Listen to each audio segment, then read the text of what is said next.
বিশ্ব সংবাদে আপনাদের স্বাগত। জানিয়ে দিব আন্তর্জাতিক গণমাধ্যমে প্রকাশিত সর্বশেষ আপডেট সংবাদগুলো। ইসরায়েল ফিলিস্তিন ইরান চলছে ভয়াবহ যুদ্ধ ছড়িয়ে পড়েছে মধ্যপ্রাচ্য জুড়ে। ক্রমেই বিপজ্জনক হয়ে উঠছে মধ্যপ্রাচ্য পরিস্থিতি। এবার মার্কিন ও ইসরায়েলি জাহাজে হামলা হুতিদের। জানিয়ে দিব গাজায় আগ্রাসন, সব ফ্রন্টে লড়াই জোরদারের আহ্বান কাসাম ব্রিগেডসের। জানিয়ে দিব ইরান ভীতিতে ঘুম হারাম ইসরায়েল ও পশ্চিমাদের। খবর বেরিয়েছে পশ্চিমাদের আতঙ্ক বাড়িয়ে এবার পরমাণু বোমা থেকে মাত্র সপ্তাহখানেক দূরে ইরান। এদিকে গাজায় লাশের সারিতে লাখো মানুষের স্বপ্ন। জানিয়ে দিব গাজায় গণকবর নিয়ে তদন্তের জন্য বিশ্বজুড়ে চাপ বাড়ছে।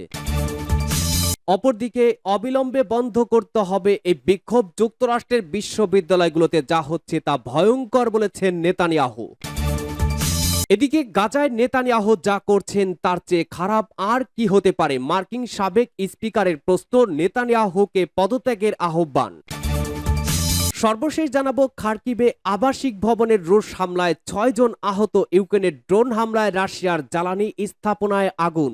শিরোনামগুলো শুনছিলেন, এবারে বিস্তারিত। আজকের সংবাদ সম্পর্কে আপনার মূল্যবান মতামত লিখে জানান। জানিয়ে দিন কোন স্থান থেকে এই সংবাদ শুনছেন অথবা দেখছেন। মার্কিন ও ইসরায়েলি জাহাজ লক্ষ্য করে আবারও হামলার দাবি হুতি বিদ্রোহীদের। আবারও মার্কিন ও ইসরায়েলি জাহাজকে লক্ষ্য করে হামলার দাবি করেছে হুতি বিদ্রোহী গোষ্ঠী। বুধবার 24 এপ্রিল এডেন উপসাগর ও ভারত মহাসাগরে এ হামলা চালিয়েছে, এমনটি জানায় বার্তা সংস্থা এপি। বুধবার এক বিবৃতিতে হুতি মুখপাত্র ইয়াহিয়া সারে জানান, এডেন উপসাগরে যুক্তরাষ্ট্রের জাহাজ মেয়ারস্কো ইয়র্ক টাউন ও একটি মার্কিন ডেস্ট্রয়ার লক্ষ্য করে ছোড়া হয়েছে মিসাইল। ভারত মহাসাগরে টার্গেট করা হয়েছে ইসরায়েলি জাহাজ এমএসি ভেরাক্রুজকে। সমুদ্র নিরাপত্তা বিষয়ক ব্রিটিশ প্রতিষ্ঠান আমব্রে জানিয়েছে, এডেন বন্দরের দক্ষিণ পশ্চিমে হয়েছে হামলা। মার্কিন সেন্ট্রাল কমান্ডের দাবি, যুক্তরাষ্ট্রের জাহাজ লক্ষ্য করে ছোড়া ড্রোন ভূপাতিত করেছে তারা। এ ঘটনায় কোনো আঘাত বা ক্ষয়ক্ষতির খবর পাওয়া যায়নি। গাজায় ইসরায়েলি আগ্রাসনের প্রতিবাদে গত নভেম্বর থেকে লোহিত সাগর ও আশপাশের এলাকায় অর্ধশতাধিক জাহাজে হামলা চালিয়েছে হুতিরা।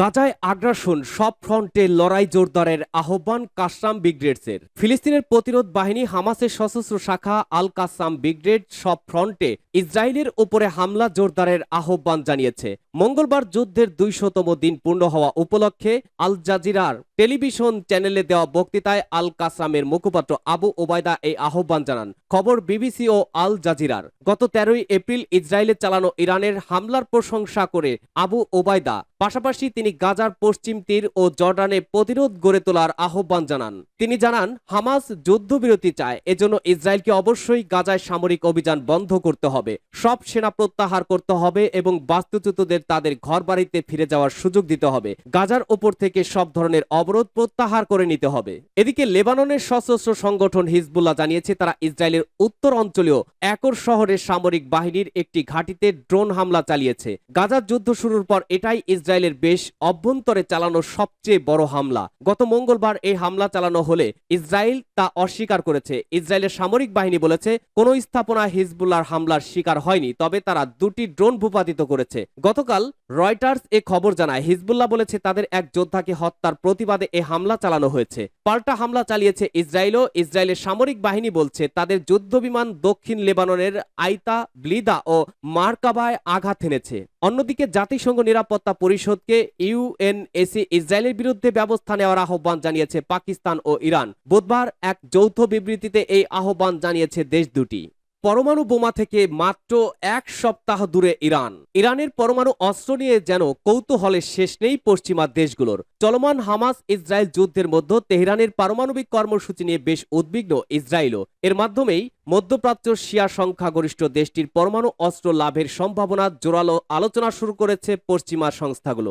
এমন পরিস্থিতিতে ইরানের পরমাণু বোমা তৈরির কর্মসূচি নিয়ে বিস্ফোরক মন্তব্য করেছেন জাতিসংঘের আন্তর্জাতিক পরমাণু শক্তি সংস্থার প্রধান। জার্মান সংবাদ মাধ্যম ডয়েচে ভেলেকে দেয়া এক সাক্ষাৎকারে আন্তর্জাতিক পরমাণু শক্তি সংস্থা তথা আইএ এর প্রধান রাফায়েল গ্রোসি জানান, পরমাণু বোমা তৈরির উপযুক্ত ইউরেনিয়াম সমৃদ্ধ করতে ইরানের আর মাত্র 1 সপ্তাহ লাগবে। তবে এই সময়ের মধ্যে ইরান পরমাণু অস্ত্র তৈরি করে ফেলবে বা এরই মধ্যে দেশটির কাছে পরমাণু অস্ত্র রয়েছে এমনটা সত্যি নয় বলে মন্তব্য করেন গ্রোসি। IAEA এর প্রধান জানান, ইরানের ইউরেনিয়াম সমৃদ্ধকরণের মাত্রা পরমাণু অস্ত্র তৈরির জন্য উপযুক্ত হওয়ার কাছাকাছি হওয়াটা বিশ্বের জন্য আশঙ্কার কারণ হতে পারে। তবে তেহরানের কাছে এখন পারমাণবিক অস্ত্র রয়েছে এমন কোনো সরাসরি প্রমাণ নেই। গ্রোসি জানান, একটি কার্যকর পরমাণু ওয়ারহেড তৈরি করতে বহু জিনিসের প্রয়োজন হয়। ইরানের পরমাণু কার্যক্রম তাই অনেকটাই অনুমানমূলক। যদিও ইরান বলে আসছে তাদের পরমাণু কার্যক্রমের লক্ষ্য সম্পূর্ণ শান্তিপূর্ণ কাজে ব্যবহার। দেশটির পররাষ্ট্র মন্ত্রণালয়ের মুখপাত্র নাসের কানআনি জানান,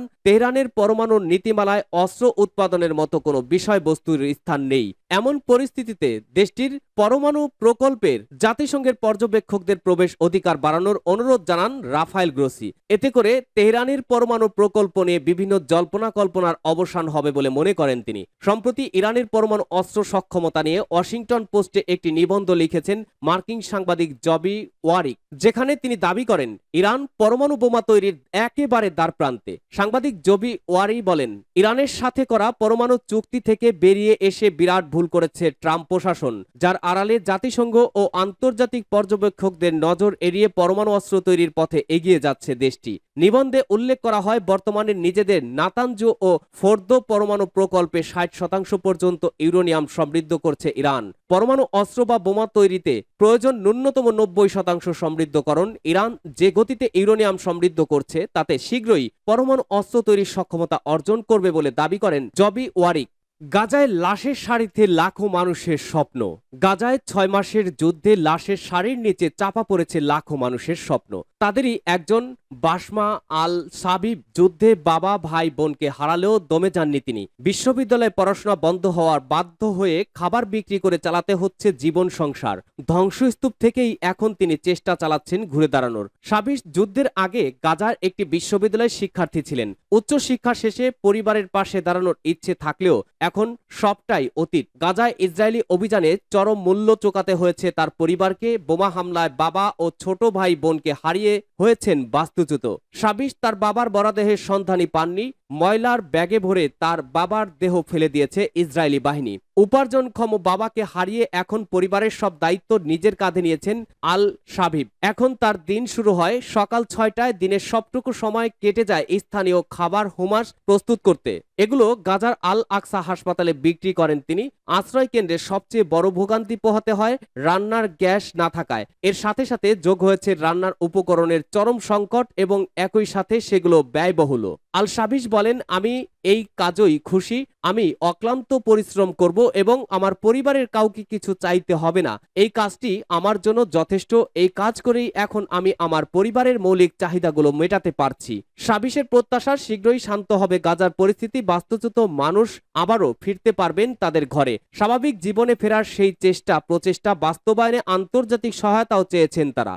গাজার গণকবর নিয়ে তদন্তের জন্য বিশ্বজুড়ে চাপ বাড়ছে। যুদ্ধবিধ্বস্ত গাজায় নাসের ও আল শিফা হাসপাতালে গণকবরে শত শত মরদেহ পাওয়ার ঘটনায় একটি স্বাধীন তদন্তের জন্য জাতিসংঘের আহ্বানকে সমর্থন করেছে ইউরোপীয় ইউনিয়ন। ফিলিস্তিনের বেসামরিক প্রতিরক্ষা দলগুলো বুধবার 2 গণকবর থেকে 324টি মৃতদেহ উদ্ধার করেছে। জাতিসংঘের মানবিক সংস্থা OCH এর সর্বশেষ দৈনিক আপডেটে এ খবর জানিয়েছে। যুদ্ধবিধ্বস্ত গাজার 2টি প্রধান হাসপাতালে পাওয়া গণকবরের স্পষ্ট, স্বচ্ছ ও বিশ্বাসযোগ্য তদন্তের আহ্বান জানিয়েছে জাতিসংঘ।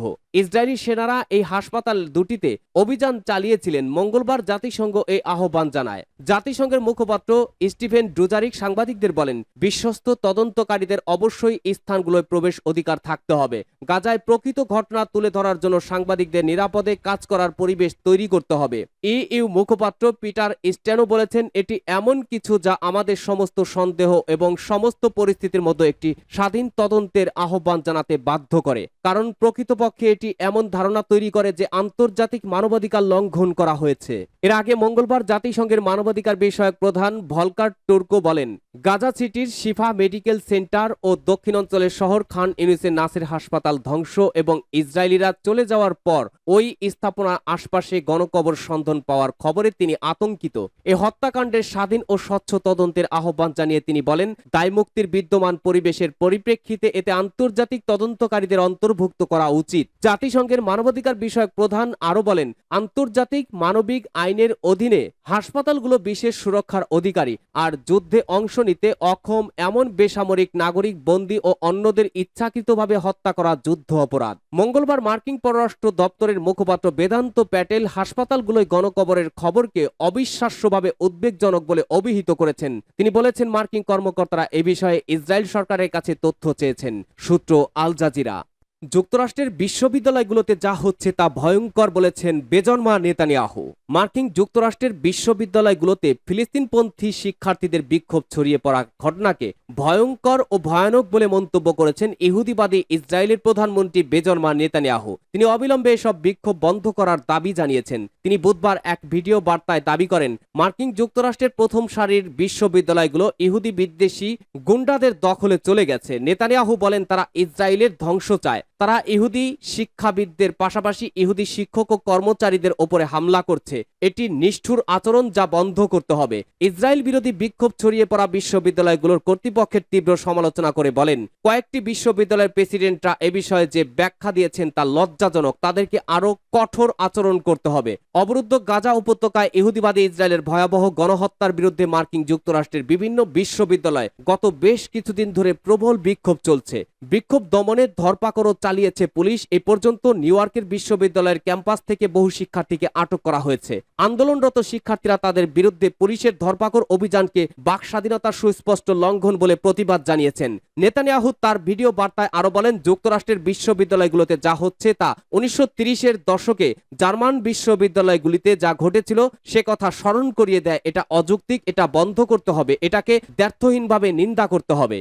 গাজায় নেতানিয়াহু যা করছেন তার চেয়ে খারাপ আর কি হতে পারে বলেছেন মার্কিন সাবেক স্পিকার। মার্কিন প্রতিনিধি পরিষদের সাবেক স্পিকার ন্যান্সি পেলোসি বলেছেন, গাজায় শান্তি প্রতিষ্ঠার ব্যাপারে ইহুদিবাদী ইসরায়েলের প্রধানমন্ত্রী বেজন্মা নেতানিয়াহু একটি বাধা। ফলে তার পদত্যাগ করা উচিত। আয়ারল্যান্ড সফরকালে রাষ্ট্র নিয়ন্ত্রিত একটি রেডিও চ্যানেলকে দেয়া সাক্ষাৎকারে পেলোসি একথা বলেন। গত 7ই অক্টোবর গাজা থেকে হামাস যোদ্ধাদের চালানো অভিযানের জবাবে দখলদার ইসরায়েল সরকার যে নির্বিচারে আগ্রাসন চালাচ্ছে তার সমালোচনা করেন ন্যান্সি পেলোসি। তিনি বলেন, আমরা ইসরায়েলের আত্মরক্ষার অধিকারকে স্বীকার করি, কিন্তু নেতানিয়াহু যে নীতি অনুসরণ করছেন তা ভয়াবহ। আমরা এই নীতিকে প্রত্যাখ্যান করছি। গাজায় তিনি যা করছেন তার চেয়ে আর খারাপ কি হতে পারে। মার্কিন সাবেক স্পিকার সুস্পষ্ট করে বলেন, নেতানিয়াহুর পদত্যাগ করা উচিত। স্বাভাবিকভাবে তিনি দায়ী।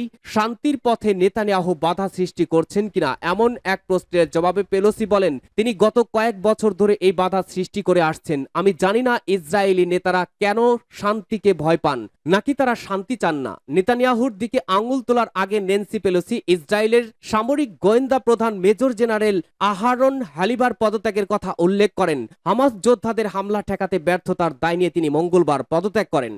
খার্কিভে আবাসিক ভবনের রুশ হামলায় 6 জন আহত। ইউক্রেনের ড্রোন হামলায় রাশিয়ার জ্বালানি স্থাপনায় আগুন।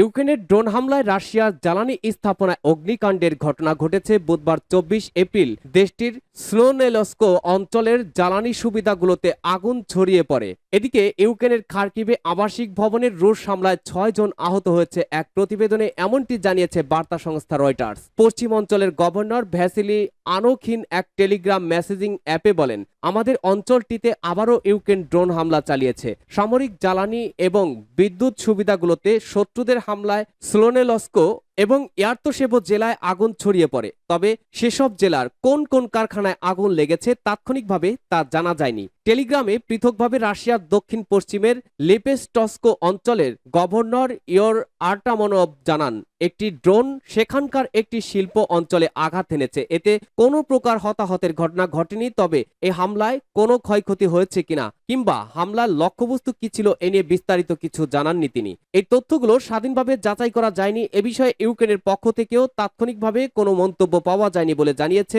সংস্থাটি। এদিকে ইউক্রেনের দ্বিতীয় বৃহত্তম শহর খার্কিভে আবাসিক ভবনে ক্ষেপণাস্ত্র হামলা চালিয়েছে রাশিয়া। বুধবার ভোরে চালানো ওই হামলায় ভবনগুলো ক্ষতিগ্রস্ত হয়েছে। এতে আহত হয়েছেন 6 জন। টেলিগ্রামে এ তথ্য জানিয়েছে শহরটির গভর্নর ওলেহ সিনহুবুত।